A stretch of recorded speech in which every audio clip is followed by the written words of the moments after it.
Chapter 1 Daybreak. Nothing is more barbarous than war. Nothing is more miserable than war. Yet the war was still dragging on. There is nothing more pitiful than a nation being swept along by foolish leaders. During those 8 years, although the people had lost parents and children in the Holocaust of war, they still endured their sufferings in the stoical silence. However, by July 1945, the Japanese people were anxiously awaiting the imminent invasion of their homeland by the American forces. It was about 7 in the evening of 3rd July. Outside the forbidding iron gates of Toyotama prison, a group was waiting silently, staring at the desolate prison grounds which seemed devoid of any sign of life. About 2 hours had passed and a grim silence reigned. The prison was surrounded by a high concrete wall. It was very long and had absorbed the heat of the day. Even as dusk fell, it seemed to begrudge giving up its warmth. Another stifling day at the end of the rainy day was drawing to a close, and now a cool breeze came softly stealing in the Masushino forest.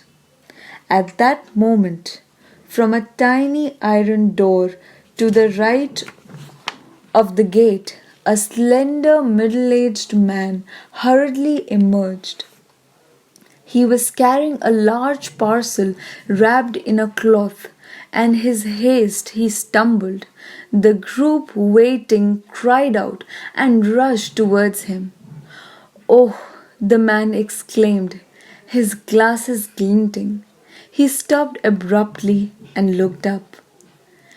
"Ikui, you have come to meet me.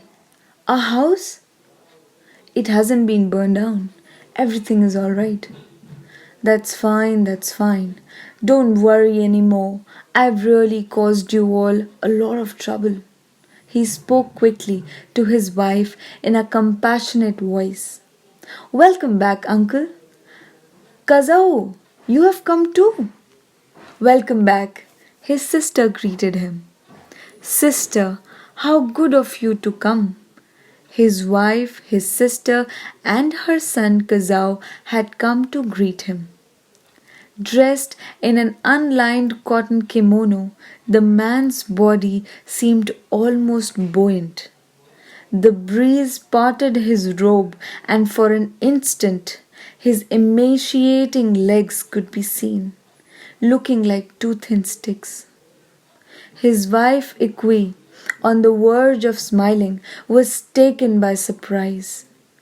She reached out for the large bundle, but his nephew Kazao, forestalling her, hoisted it on his shoulder. "Hey, this is surprisingly heavy." Bright smiles lit the four faces, and they were all carried away by a kind of excitement. Locked in their hearts were a myriad things they wanted to say, but words failed them. They walked slowly and in the silence in the shadow of the high prison walls. The two women were wearing peasant women's trousers and had air raid hoods on their backs. The young man, in addition to the steel helmet hanging on his back, was wearing gaiters, all in readiness for the air raids which might come at any moment. The middle aged man, striding proudly at the head of the group, presented an extraordinary sight. At that time, due to the war, everyone dressed in heavy garments. In his light robe, he looked as if he had just come from the public bath. Air raid after air raid had reduced the whole city to darkness. The veil of night fell unobserved. Turning right at the end of the long wall, they entered Arai Nakadori Street. There was hardly a soul to be seen. A little further on, although houses lined the street to the right, on the left, as far as the eye could see, were only dark ruins and holes, a stretch of utter devastation. The man in the unlined kimono, "How terrible!" he exclaimed. He gave a deep sigh and walked on. Time after time he had seen from the tiny window high up in his solitary cell the night sky aglow with the reflection of the fires. At such times, pained by the eerie air raid sirens, he would fall to meditating on the course of the war. However, this was the first time he had actually seen the destruction for himself. In the November of the previous year, the American forces had embarked on indiscriminate bombing of Japanese cities from their bases in the Mariana Islands. By May 1945, incendiary raids had burned out most of the major cities of Japan, including Tokyo and Osaka. From July onwards, the smaller outlying cities were attacked almost daily. At this point in the war, the number of burned out homes totaled 3 million. There were more than 6 lakh dead and injured, with 10 million war victims made homeless. Of course, he did not know these details but had a general idea of the situation. As they walked, he asked his wife about relatives and friends. He learnt that the Shitomachi commercial district was almost completely destroyed, and no more than half his acquaintances in the Yamanote residential area of Tokyo had survived, and the war was not yet over. How long they will continue this folly? He almost spat, to no one in particular. The words disappeared into the night, but his anger burned.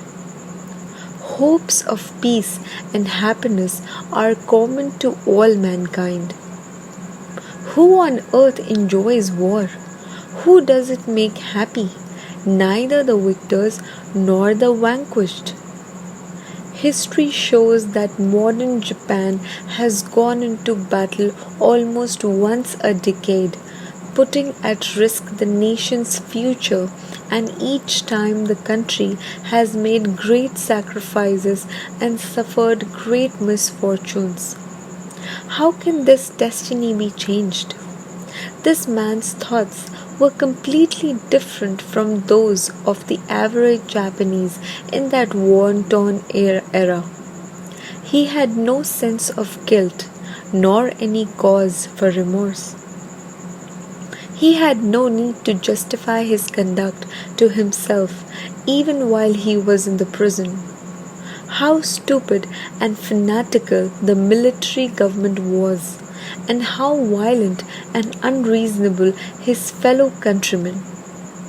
He understood completely the source of this fanaticism, coming as it did from the state religion of Shinto, which formed the very backbone of the military government. He had just turned 45. Before he was sent to prison, he had weighed well over 13 stone, but now he was down to a mere 7. One might think of his release from prison as just one among many unconvicted prisoners who had been held during the war.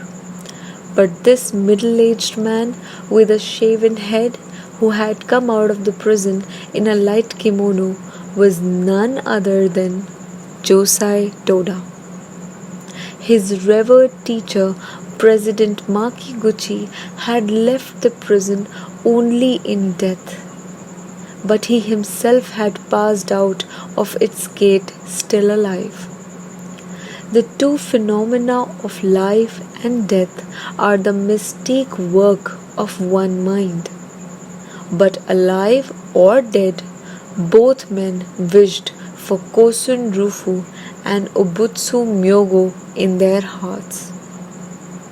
He had, through the principle of oneness of master and disciple, and that of the unity of life and death, inherited responsibility for the religious revolution. His sense of mission coursed through his veins. President Makiguchi's soul lived on in Toda's heart. He was fired with thoughts of revenge, but not of a political nature against the military government. He sown in his heart to confront the unseen enemy and avenge his teacher Makiguchi, who had suffered unto death in prison and where he had suffered too. He would avenge his own relatives and tens of millions of others who had been reduced to such misery. No one can prove that the origin of misery lies in the government or social order of a nation. Yet he knew through his own experience that Nichiren Daishonin's acute perception, which assigns the cause of mankind's misfortunes to heretical religions and their sects, was true beyond the shadow of doubt. However, this was not the first time that he had realized this. During the war period, the intense activities of the Soka Gakkai, of which Mr. Makiguchi was president and himself general director, had all sprung from his deep conviction. He left the prison with his faith still unshaken. But he had to realize, much as he disliked it, that because of the trend of the times, his struggle was for the time being a failure. He stopped suddenly, gasping with a sharp pain in his heart. The sour scorched smell, peculiar to ruins after a fire, lingered faintly along the street. After a while, he moved on again. The row of houses along Waseda Avenue was dark in the blackout, and only the road was vaguely visible. Walking a little further and turning right, there was Nakano Station.